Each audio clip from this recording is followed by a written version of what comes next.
محترم ناظرین، السلام علیکم ورحمۃ اللہ وبرکاتہ۔ میرے شوہر نے غصے میں 3 بار مجھ کو طلاق دے دی تھی، مگر میں یتیم تھی، اس لیے مجبوراً اس کے گھر سے نکلنے کی ہمت نہ کر پائی۔ میری ساس ہر وقت مجھے کوستی رہتی۔ ایک دن نشے میں دھت ہو کر جیسے ہی میرے شوہر نے مجھ کو کمرے میں کھینچ کر بلانا چاہا، میں اس کو دھکا دے کر گھر سے باہر بھاگ نکلی۔ میں سڑک پر بھاگتی چلی جا رہی تھی، اسی وقت 2 موٹر سائیکل میرے پیچھے لگیں۔ اچانک میری نظر ایک مسجد پر پڑی۔ میں اللہ کو مدد کے لیے پکارتے ہوئے جیسے ہی مسجد کے دروازے سے اندر داخل ہوئی تو میں سر جھکائے کچن کے پاس بیٹھی ہوئی برتن دھو رہی تھی۔ آنکھوں سے ٹپ ٹپ آنسو بہے چلے جا رہے تھے۔ تھوڑی دیر پہلے ہوئی کارروائی نے میری زندگی مشکل میں ڈال دی تھی۔ کچھ دیر پہلے ہی میری ساس کی بہن گھر میں شور ڈال کر گئی تھی کہ یہ کل موہی یہاں کیوں رہ رہی ہے، جب اسے اشفاق نے طلاق دے دی ہے تو اسے نکال کیوں نہیں دیتے، جبکہ میں بے حد مجبور تھی۔ اگر میرے بس میں ہوتا تو میں اسی روز اس گھر کو الوداع کہہ کر چلی جاتی۔ جب میرے شوہر نے مجھے چھوڑا تھا، مگر میں کیا کرتی، میرے پاس رہنے کا ٹھکانہ نہیں تھا۔ چند لمحے کے بعد اچانک میری ساس کے کمرے کا دروازہ کھلا تھا اور وہ دندناتی ہوئی میرے سر پر نازل ہو گئی تھی۔ میں نے بھرائی ہوئی نظروں سے ان کو دیکھا تھا۔ میں کچھ کہتی ہوں اس سے پہلے ہی وہ میرے بازو کو تھامتے ہوئے بولی، یہاں سے جاؤ، میں تم جیسی لڑکی کو اپنے گھر میں نہیں رکھنا چاہتی۔ مجھے اشفاق کی اب دوسری شادی کروانی ہے اور میری بہن کو اعتراض ہے۔ اگر تم اسی گھر میں رہتی رہیں تو وہ کبھی بھی اپنی بیٹی مجھے نہیں دیں گی اور مجھے اشفاق کی دلہن نرگس کو بنانا ہے۔ ان کی بات سن کر میں روتے ہوئے بولی، اماں، میں آپ کی بات سمجھ رہی ہوں، لیکن میں کہاں جاؤں؟ میرے پاس رہنے کے لیے کوئی جگہ ہی نہیں ہے۔ مجھے کون رکھے گا؟ میرے باپ نے بھروسہ کر کے مجھے آپ کے حوالے کر دیا تھا۔ ابھی میں جملہ مکمل کرتی اس سے پہلے ہی وہ بولی، میرے سامنے یہ جذباتی جملے ادا کر کے مجھے پگھلانے کی ضرورت نہیں ہے۔ تم میری بلا سے بھاڑ میں جاؤ، روڈوں کی خاک چھانو، مجھے اس سے کوئی فرق نہیں پڑتا۔ مجھے میرا گھر چلانا ہے، تمہاری وجہ سے میں اپنے گھر کا سکون غارت نہیں کر سکتی۔ جبکہ میں اب ہاتھ جوڑ چکی تھی اور ان کو دیکھتے ہوئے بولی، اگر آپ مجھے نکال دیں گی تو آپ کہیں کی بھی نہیں رہیں گی۔ ایسا مت کریں، میں یتیم ہوں، میری ماں بھی نہیں ہے، میرا کوئی نہیں ہے، میرے پاس رہنے کے لیے چھت نہیں ہے۔ میں ایک عورت ذات ہوں، آپ مجھے صرف ایک وقت کی روٹی دے دو، میں آپ کے گھر کا سارا کام کاج کروں گی، لیکن مجھے نکالو مت۔ آپ نرگس کو دلہن بنا کر لے آؤ، اس کی میں غلامی بھی کروں گی، لیکن مجھے یہاں سے مت نکالو، میں کہاں جاؤں گی؟ میں پھوٹ پھوٹ کے رونے لگ گئی تھی، جبکہ وہ مجھے گالیاں دیتے ہوئے اپنے کمرے میں چلی گئی تھی۔ مجھے معلوم تھا کہ وہ مجھے کبھی بھی نہیں نکالے گی۔ وہ کتنا بھی غصہ کر لیتی، کہیں نہ کہیں انہیں بھی اس بات کا احساس تھا کہ واقعی میرے پاس ایسا کوئی نہیں ہے جس کے پاس جا کر میں اپنی زندگی بسر کروں۔ میں اپنے آنسو صاف کر کے ایک بار پھر کھانا بنانے میں مگن ہو گئی تھی۔ زندگی اتنی مشکل ہو جائے گی میں نے تصور بھی نہیں کیا تھا۔ اچانک ہی میری آنکھوں کے سامنے اس رات کا منظر لہرا گیا تھا، جسے یاد کرتے ہی میرے پورے وجود میں سنسنی دوڑ گئی تھی۔ معمول کے مطابق پورے گھر کا کام کاج کر کے میں اپنے شوہر کا انتظار کر رہی تھی۔ ساس کو کھانا وغیرہ دے دیا تھا، وہ سو چکی تھی، مجھے صرف اپنے شوہر کا انتظار تھا۔ شادی کو 3 سال ہو گئے تھے، لیکن ہمارے گھر اولاد کی خوشی نہیں آئی تھی۔ میری بہت خواہش تھی کہ میری اولاد ہو جائے، مگر اللہ تعالیٰ کی طرف سے تاخیر تھی۔ ابھی کچھ ہی دیر گزری تھی جب اچانک دروازے کے پاس شور سا محسوس ہوا تھا۔ میں فوراً اپنے کمرے سے باہر چلی آئی تو میرے شوہر دروازے کے پاس زمین پر گرے ہوئے تھے۔ میری جان حلق میں اٹک گئی تھی۔ میں دیوانہ وار بھاگتی ہوئی ان کے پاس چلی گئی تھی اور ان کو تھام کر اٹھایا تھا جبکہ وہ مکمل نشے میں دھت تھے۔ میں کچھ کہتی ہوں اس سے پہلے ہی وہ مجھے دھدکارتے ہوئے بولے، کیا ہوا کل موہی، کیوں آئی ہے؟ میں خود اٹھ سکتا ہوں، تو کیا سمجھتی ہے مجھے تیرا سہارا چاہیے؟ بانجھ ہے تو دور رہ مجھ سے۔ میری ماں میری شادی میری خالہ کی بیٹی نرگس سے کروائے گی اور میں تجھے طلاق دے دوں گا۔ وہ دن دور نہیں جب تیری چوٹی پکڑ کر اپنے گھر سے باہر نکال دوں گا۔ جبکہ میں اپنے آنسو پیتے ہوئے ان کو تھام کر کھڑا کر چکی تھی اور بڑی مشکل سے کمرے کے اندر لے کر آئی تھی۔ میں ان کو دیکھتے ہوئے نم لہجے میں بولی، کھانا لاؤ آپ کے لیے، جبکہ وہ مجھے گالیاں دیتے ہوئے بولے، جوتے اتار میرے اور اپنی شکل لے کر جا، دفع ہو جا۔ تو جیسی عورت کے ہاتھ کا بد ذائقہ کھانا کھانے سے بہتر ہے کہ میں بھوکا ہی مر جاؤں۔ ان کی بات سن کر مجھے مزید تکلیف ہوئی تھی۔ ہر ایک شخص میرے کھانے کی تعریف کیا کرتا تھا، لیکن میرے شوہر کو نہ جانے کیا مسئلہ تھا کہ ہر وقت میرے کھانے کی برائی کرتے رہتے تھے۔ میں نے روتے روتے ان کے جوتے اتارے تو اچانک ہی وہ میرے کندھے پر لات مار کر بولے، اب یہاں سے دفع ہو جا میرے سامنے سے، رو کر دکھانے کی ضرورت نہیں ہے۔ اگر یہاں ٹھہری رہی تو یاد رکھنا آج کی رات تیرا قتل ہو جائے گا۔ ان کی باتیں سنتے ہی میں نے جوتے اٹھائے تھے اور فوراً ہی کمرے سے باہر کو آ گئی تھی۔ وہ اکثر نشہ کر کے آتے تھے، لیکن مجھے نہیں پتہ تھا کہ آج ان کا نشہ کتنی بڑی کوتاہی کرنے والا ہے۔ ابھی کچھ ہی دیر گزری تھی جب گھر کا دروازہ کسی نے زور سے پیٹا تھا۔ میں نے گھبرا کر دروازے کی طرف دیکھا تھا کہ بھلا اس وقت کون آ سکتا ہے۔ رات کا 1 بج رہا تھا۔ میں سہمی سی دروازے کے پاس چلی آئی تھی۔ ابھی میں پوچھتی اس سے پہلے ہی میرے کمرے سے میرے شوہر باہر چلے آئے تھے اور مجھے دیکھتے ہوئے بولے، جا کمرے میں بیٹھ، میرا دوست آیا ہے۔ وہ لڑکھڑاتے قدموں سے دروازے کے قریب آ گئے تھے، جبکہ میں ان کو دیکھتے ہوئے بولی، جو بھی آیا ہے فی الحال اس کو دروازے سے ہی رخصت کریں، میں یہیں پر کھڑی ہوں۔ آپ کی طبیعت ٹھیک نہیں ہے، آپ بے ہوش ہو جائیں گے۔ آج آپ نے کافی مقدار میں شراب پی رکھی ہے۔ جبکہ وہ مجھے دیکھتے ہوئے بولے، تو نہیں سکھا مجھے کیا کرنا ہے اور کیا نہیں؟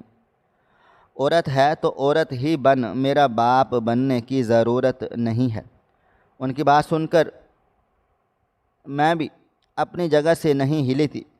اس وقت ان کی حالت ایسی نہیں تھی کہ انہیں تنہا چھوڑا جائے۔ جیسے انہوں نے دروازہ کھولا، میں بلند آواز میں دروازے کے پیچھے سے بولی تھی، بھائی آپ جو بھی ہیں ابھی فی الحال چلے جائیں، ان کی طبیعت ٹھیک نہیں ہے، یہ ابھی کسی سے ملاقات کرنے کی حالت میں نہیں ہے۔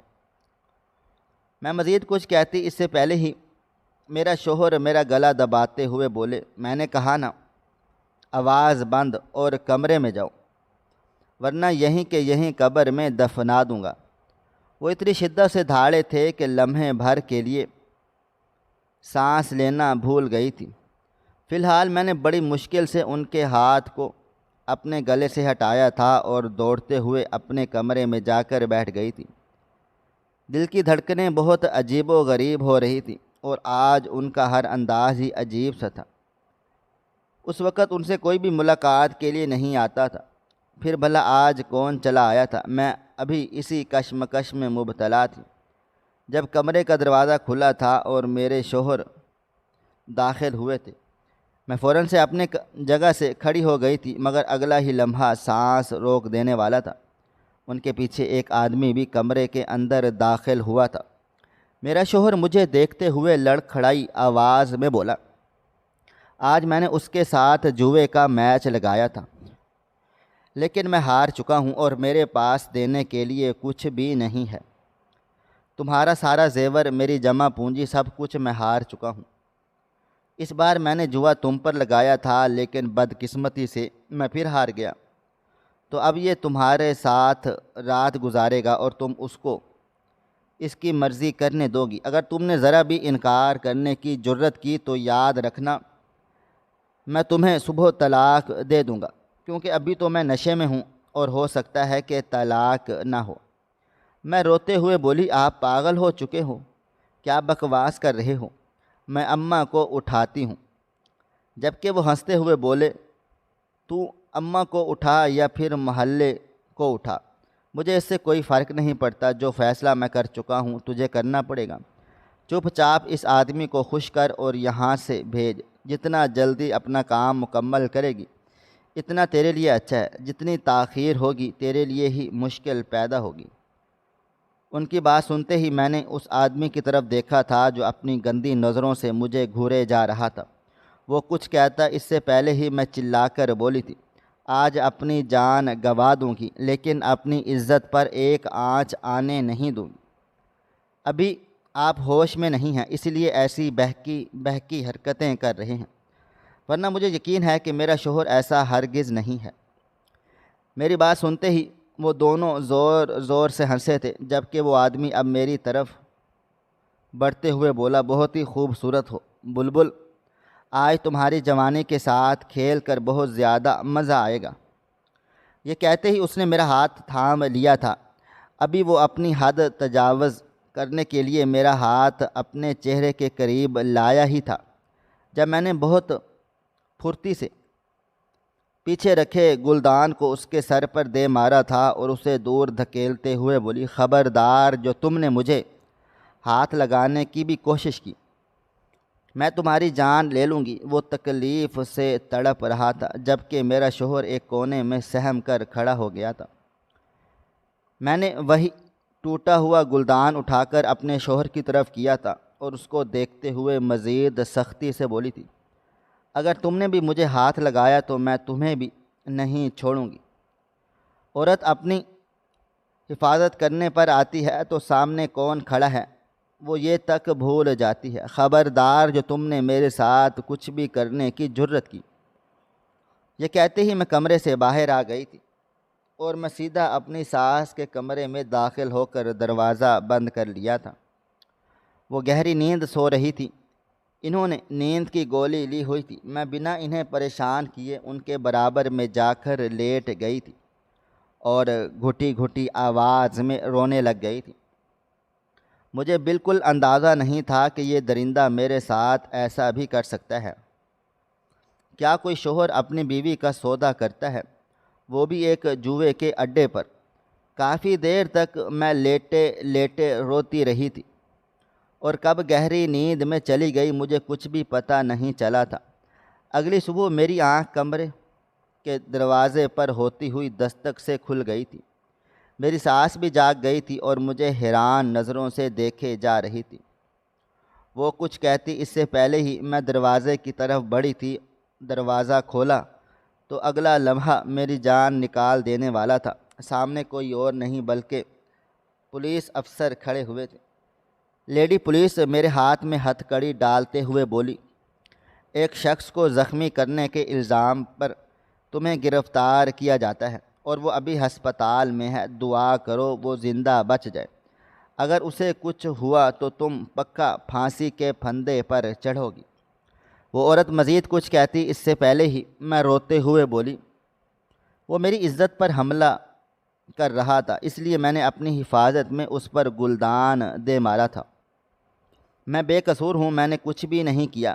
ابھی میں مزید کچھ کہتی ہوں اس سے پہلے ہی صحن سے ایک عورت کی چنگھاڑتی ہوئی آواز میرے کان کے پردے سے جا ٹکرائی تھی، اس عورت کو گرفتار کرو نہیں تو میں اس کی جان لے لوں گی۔ میرا شوہر اکثر اس کا نام گھر پر لیتا تھا، یہ عورت اس کی محبوبہ ہے۔ آپ نہیں جانتی یہ عورت بہت بڑی چکر باز ہے، اس کو گرفتار کر لو۔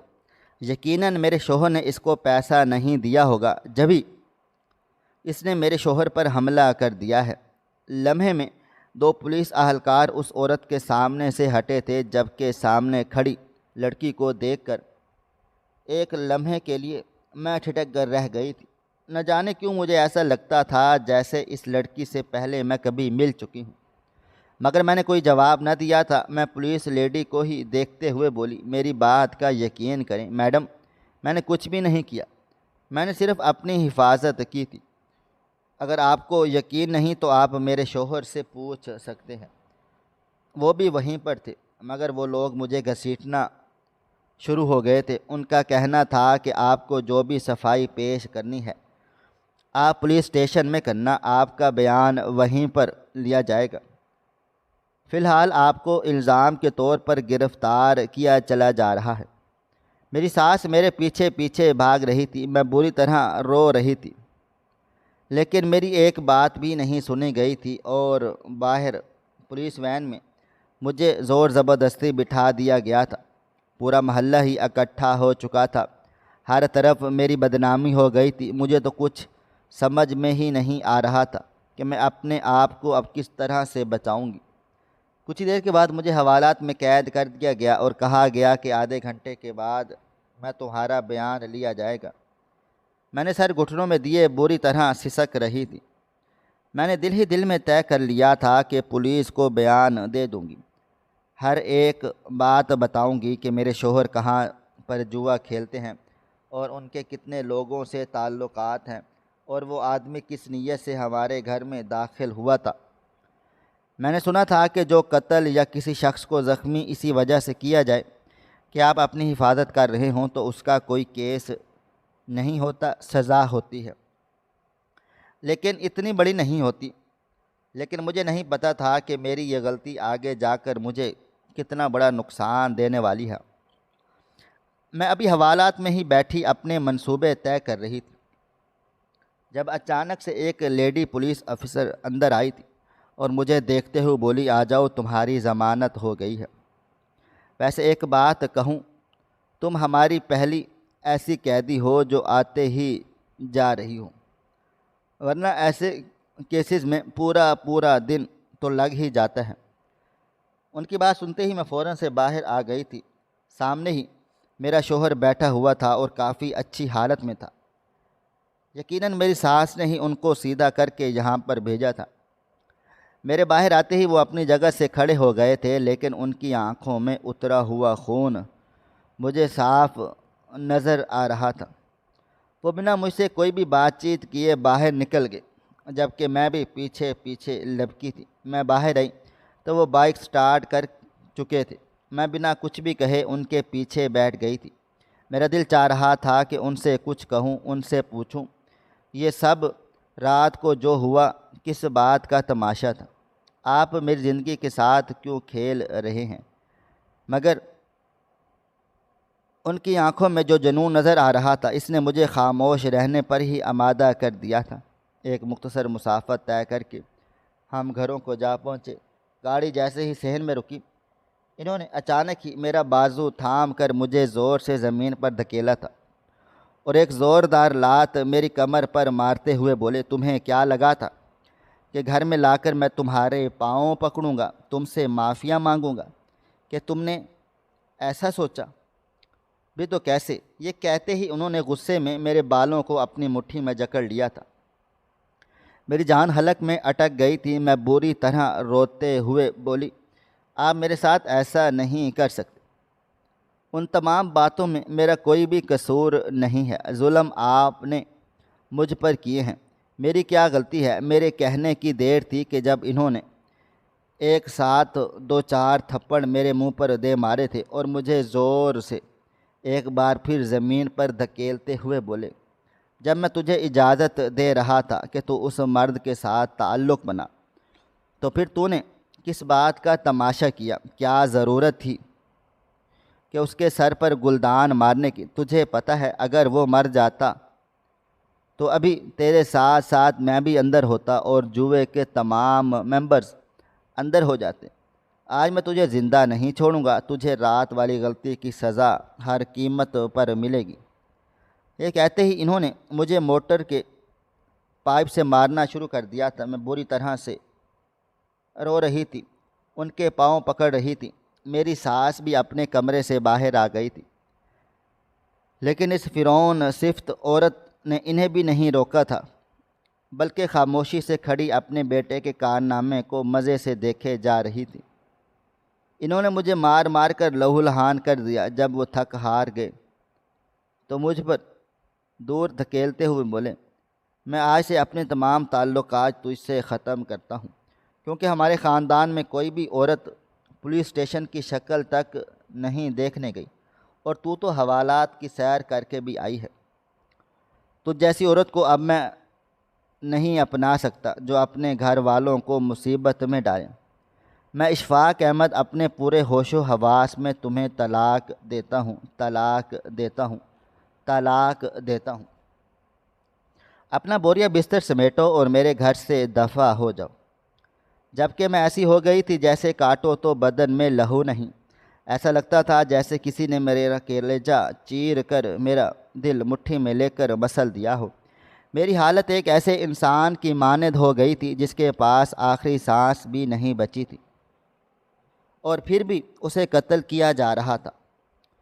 مجھے اتنی تکلیف ہو رہی تھی کہ میں اپنا آپ سنبھال نہیں پائی تھی اور اسی پر ہی بے ہوش ہو گئی تھی۔ مجھے معلوم تھا میرے آگے پیچھے کوئی بھی نہیں ہے۔ میرے باپ کا انتقال کچھ ہی روز پہلے ہوا تھا۔ ماں وہ بچپن میں ہی گزر گئی، اور اب یہ صدمہ مجھ میں برداشت کرنے کی ہمت اور حوصلہ نہیں تھا۔ ماں باپ بھی اکلوتے تھے، میرا کوئی خاص رشتہ دار بھی نہیں تھا جن کے گھر میں جا کر اپنی زندگی آگے کی طے کرتی۔ وقت کی رفتار نہ کبھی تھم سکی ہے اور نہ ہی کبھی تھم پائے گی۔ میری آنکھ رات کے وقت میرے ہی کمرے میں کھل گئی تھی۔ میری ساس میرے ہی پاس بیٹھی ہوئی تھی۔ میں ایک جھٹکے سے اٹھ کر بیٹھ گئی۔ کچھ دیر تک مجھے سمجھ ہی نہیں آیا تھا کہ میرے ساتھ کیا ہوا ہے، لیکن جیسے جیسے دن کا واقعہ مجھے یاد آنے لگا، میری جان ایک بار پھر ہلکان ہو گئی تھی۔ ایسا لگتا تھا جیسے میرا کوئی گلا گھونٹ رہا ہے۔ میں کچھ کہتی اس سے پہلے ہی میری ساس مجھے دیکھتے ہوئے بولی، اب تم ہوش میں آ چکی ہو۔ ڈاکٹر نے بتایا تھا کہ تم صدمے کی وجہ سے بے ہوش ہو گئی تھی۔ خیر، اب اپنا سامان لو جو تمہارے باپ نے تمہیں دیا تھا، اور ہمارے گھر سے چلی جاؤ، کیونکہ اب تم اس گھر کے لیے نامحرم ہو چکی ہو۔ جبکہ میں ان کے آگے ہاتھ جوڑتے ہوئے بولی، اماں، یہ آپ کس طرح کی باتیں کر رہی ہیں؟ میں یہاں سے بھلا کہاں جاؤں گی؟ آپ تو اچھی طرح سے جانتی ہیں میرا اس دنیا میں اس گھر کے علاوہ کوئی بھی نہیں رہا۔ آپ کا بیٹا جب مجھے طلاق دے رہا تھا تو آپ نے کیوں نہیں روکا؟ میں نے کسی غلط کام کے لیے تو منع نہیں کیا تھا نا۔ وہ جو کر رہے تھے وہ ناقابل قبول تھا۔ اگر میں اس آدمی کے ساتھ تعلق بنا لیتی تو آپ کو لگتا ہے کہ وہ مجھے قبول کرتے؟ ہمیشہ ہمیشہ کے لیے مجھے اس گھر سے دھتکار کر نکال دیتے، بلکہ ہر جگہ جہاں میں مجھے بدنام کرتے۔ آپ اچھی طرح سے جانتی ہیں کہ آپ کا بیٹا غیرت کے معاملے میں کیسا ہے۔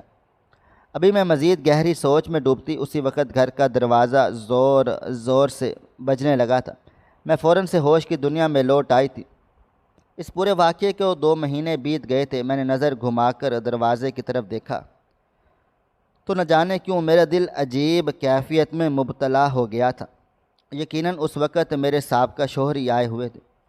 میں دروازہ کھولنے نہیں جا سکتی تھی، کیونکہ ابھی فی الحال میرا ان سے پردہ تھا۔ جبھی وہ گھر میں ہوتے تھے یا میں کچن میں کے اندر چھپ جاتی تھی، یا چھت پر چلی جاتی تھی، یا اپنی ساس کے کمرے سے ہی باہر نہیں آتی تھی۔ کھانا وغیرہ بھی میری ساس ہی انہی کو دے رہی تھی۔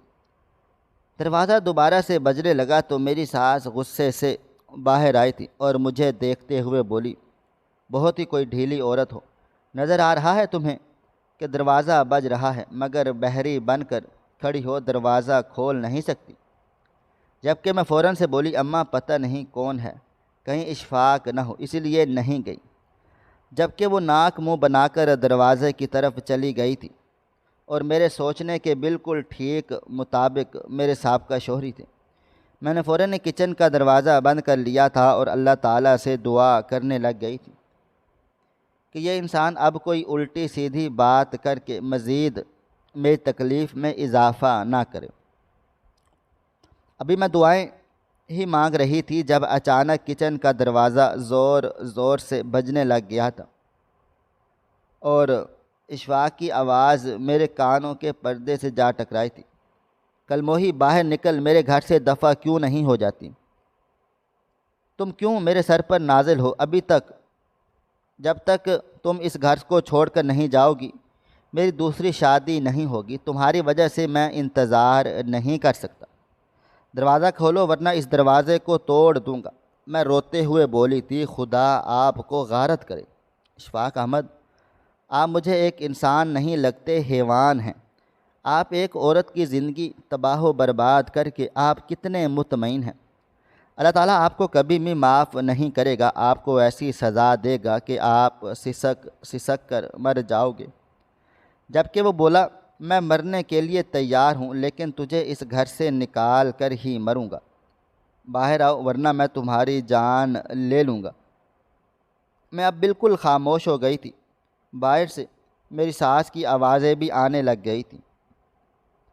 جب اپنے بیٹے کو ٹوک رہی تھی کہ اس طرح سے بات چیت مت کرو، تم اندر چلو، تم ابھی اس سے پردہ کرو گے، جبکہ وہ اپنی ماں کو جھڑکتے ہوئے بولا، مجھے کسی چیز کی پرواہ نہیں ہے، بھاڑ میں جائے اس کی عدت، آج کے آج میں اسے نکالوں گا، کیونکہ مجھے نرگس سے شادی کرنی ہے۔ مجھے سب معلوم تھا یہ سب کیوں ہو رہا ہے۔ میں کافی دیر تک وہیں کھڑی رہ گئی تھی۔ میری ساس اپنے بیٹے کو جیسے تیسے کر کے وہاں سے لے کر گئی تھی۔ زندگی اچانک اتنی مشکل ہو جائے گی میں نے کبھی تصور بھی نہیں کیا تھا۔ پورا وقت میں کچن میں ہی رہی تھی جب تک کہ میرے شوہر گھر میں موجود ہوتے۔ وہ تقریباً 3 گھنٹے کے بعد گھر سے باہر چلے گئے تھے۔ اس دوران میں نے کھانا وغیرہ بنا لیا تھا اور وضو بھی کر لیا۔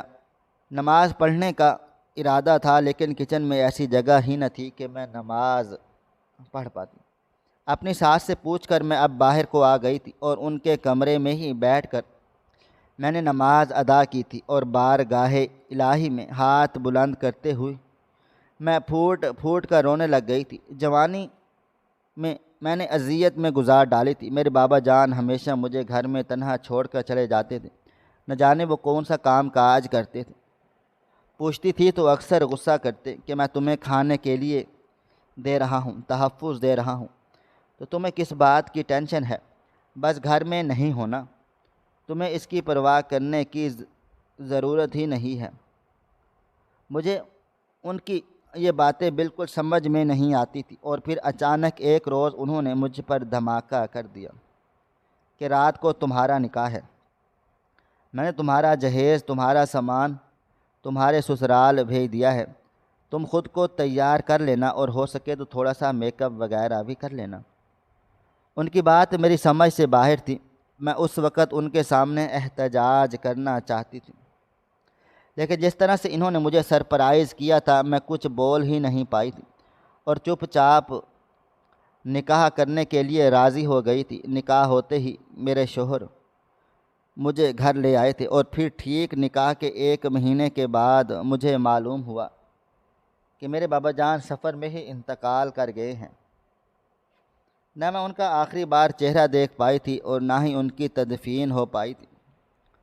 بس صرف ہم تک ایک آدمی نے آ کر اطلاع پہنچا دی تھی کہ ان کا ایک پیغام دیا تھا کہ اب میرا گھر یہی ہے، مر جاؤں گا، جی جاؤں گا، مجھے اب یہیں رہنا ہے۔ اس دن میں خوب روئی تھی، اتنا کہ میری آنکھوں کے پپوٹے سوج گئے تھے، لیکن مجھے صبر نہیں آ رہا تھا اور اس کے بعد میری زندگی برباد ہونا شروع ہو گئی تھی۔ میرے شوہر مجھے جوتے کی نوک پر رکھنے لگا تھا۔ میری ساس پورے دن کا گھر کا کام کاج مجھ سے کرواتی تھی، حالانکہ انہیں کوئی بیماری بھی نہیں تھی، وہ بالکل صحت یاب تھی اور ابھی جوان تھی، مگر وہ گھر کا کوئی بھی کام کاج نہیں کرتی تھی۔ میں بھی انہیں کچھ نہیں کہتی تھی کیونکہ وہ میرے شوہر کی ماں تھی، یعنی میری بھی ماں۔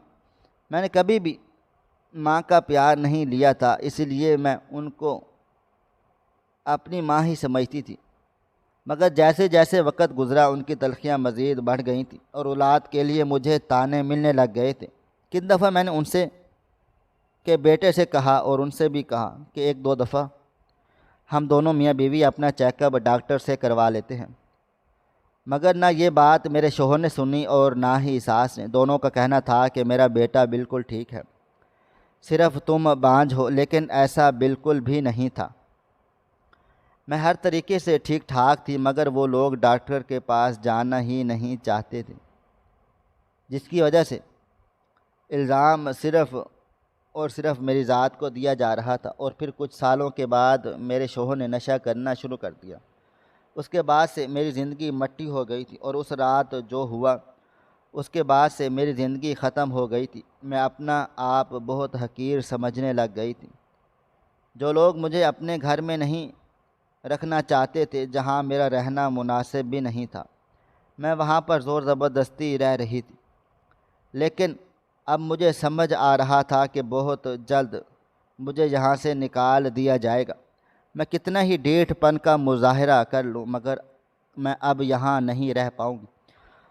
اور یہ بات حقیقت بھی تھی۔ کافی دیر تک میں اللہ تعالیٰ سے رو رو کے دعائیں مانگتی رہ گئی، اور پھر وہی جائے نماز پر سر رکھ کر آنکھیں موند چکی تھی، اس بات سے بے خبر کہ پیٹھ پیچھے میری کتنی بڑی سازش رچی جا چکی ہے۔ میری آنکھ مغرب کی اذان کے وقت کھلی تھی۔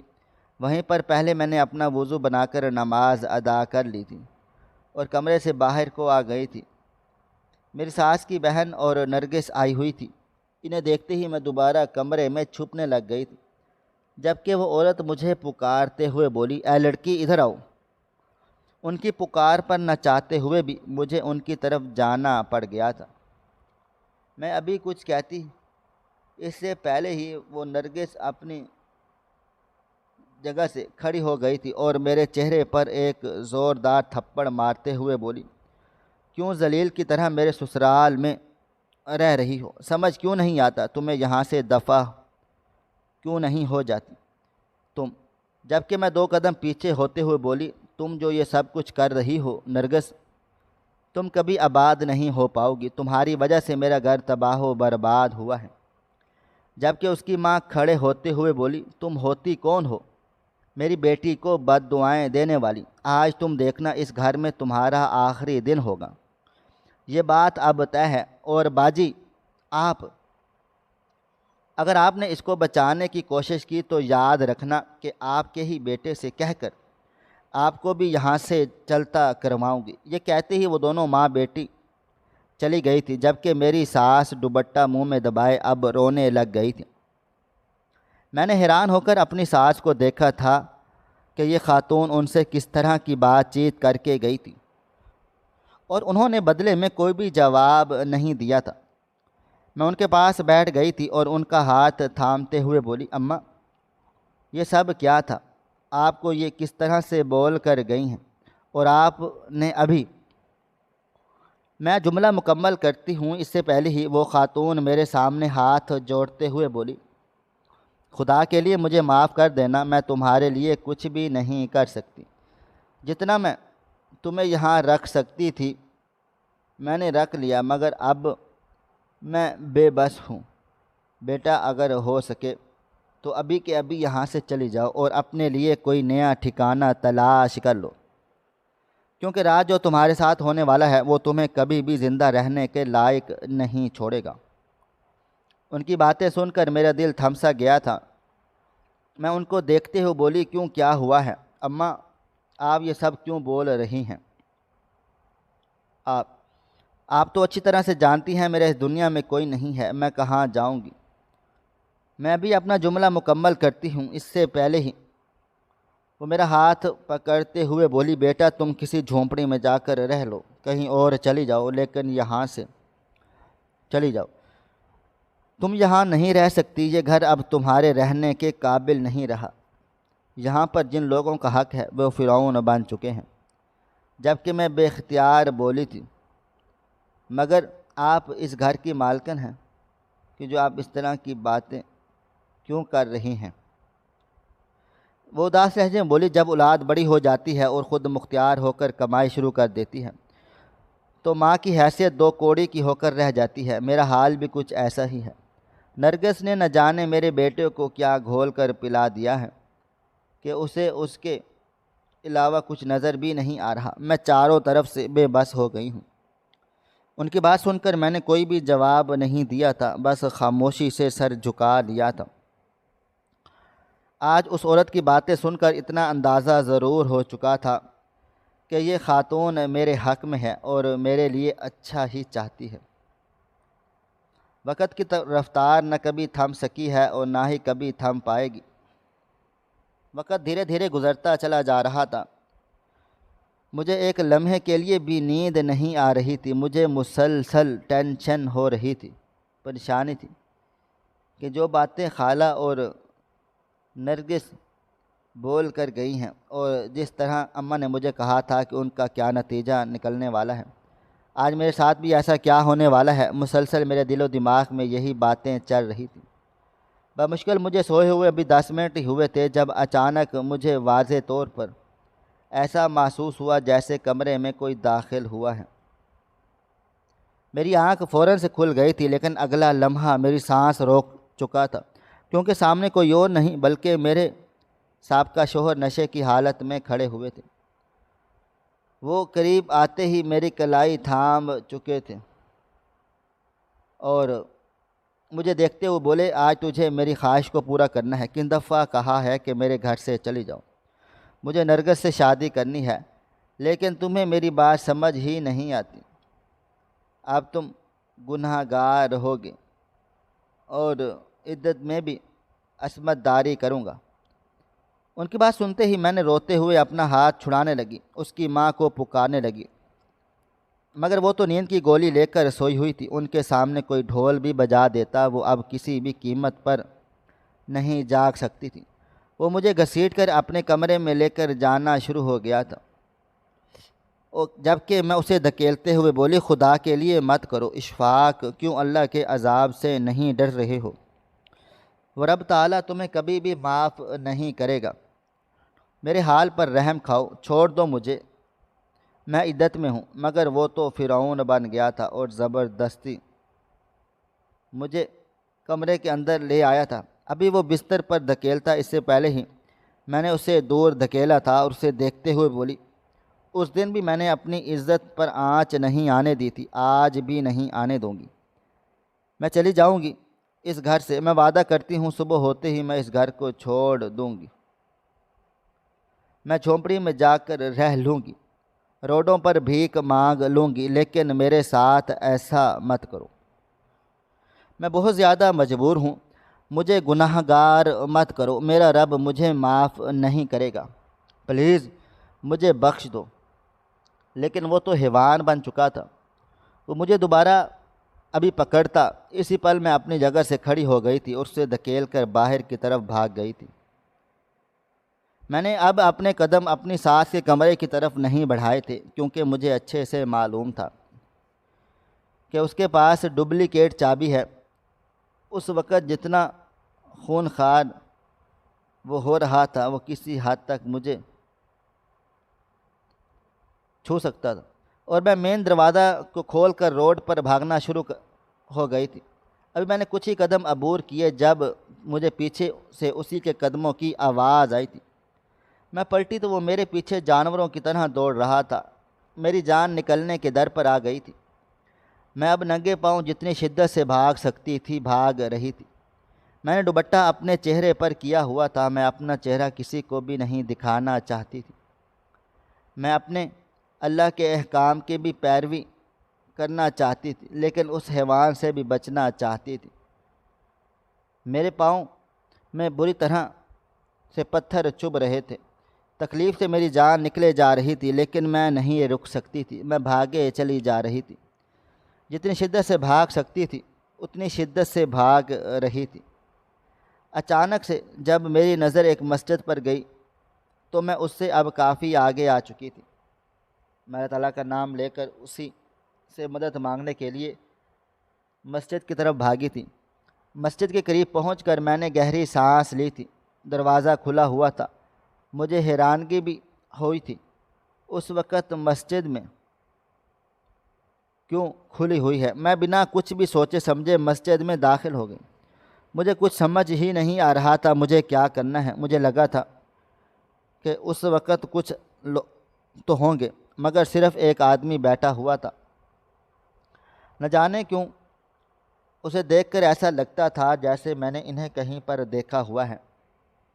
میں نے ایک نظر باہر کی طرف ڈالی تھی، اشفاق مجھے کہیں بھی نظر نہیں آ رہے تھے۔ میں دھیمے دھیمے قدم اٹھاتی ہوئی اس انسان کے قریب آ گئی تھی، اور جیسے ہی میں نزدیک آئی میری روح کانپ اٹھی تھی۔ میرے سامنے کوئی اور نہیں بلکہ میرے بابا جان بیٹھے ہوئے تھے، زندہ سلامت۔ میں کپ کپاتی ہوئی آواز میں بولی تھی، بابا جان آپ؟ میری آواز سنتے ہی انہوں نے سر اٹھایا تھا، اور مجھے اس حالت میں دیکھ کر کچھ لمحے کے لیے انہیں بھی سانپ سونگھ گیا تھا۔ وہ مجھے دیکھتے ہوئے یکدم اپنی جگہ سے کھڑے ہو گئے تھے اور بولے، یہ کیا حالت ہو رہی ہے تمہاری؟ کہاں سے آ رہی ہو تم؟ جبکہ اچانک ہی روتے ہوئے ان کے گلے سے لگ گئی تھی، جس انسان کے لیے میں نے سنا تھا کہ وہ مر گیا ہے، میری دنیا سے جا چکا ہے، وہ انسان ابھی تک زندہ تھا۔ اس وقت جو خوشی مجھے محسوس ہو رہی تھی شاید کسی بیٹی کو محسوس ہو سکتی تھی، اور میں چیخ چیخ کر رو رہی تھی۔ ایسا لگتا تھا جیسے صحرا میں مجھے چھت مل گئی ہو۔ مجھے تڑپتا ہوا دیکھ میرے باپ نے میرے آنسو صاف کیے تھے اور میرا چہرہ تھامتے ہوئے بولے، لاڈو ہوا کیا ہے؟ تم اس طرح سے کیوں رو رہی ہو اور اس حالت میں کیوں ہو؟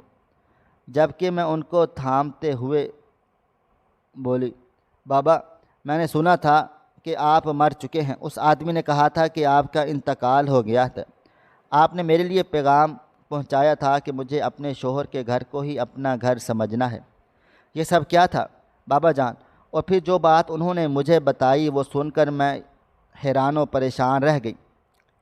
ان کا کہنا تھا کہ وہ کوئی عام انسان نہیں ہے بلکہ وہ ایک سیکرٹ ایجنٹ ہے، اپنے ملک کے لیے کام کاج کرتے ہیں۔ ان کو فی الحال انڈر گراؤنڈ ہونا تھا، اس لیے انہوں نے یہ افواہ پھیلائی تھی تاکہ وہ مر چکے ہیں، دشمن کو بھی یہی لگے کہ ان کا خاتمہ ہو گیا ہے، مگر فی الحال وہ اس مسجد میں پیش امام کے طور پر رہ رہے ہیں۔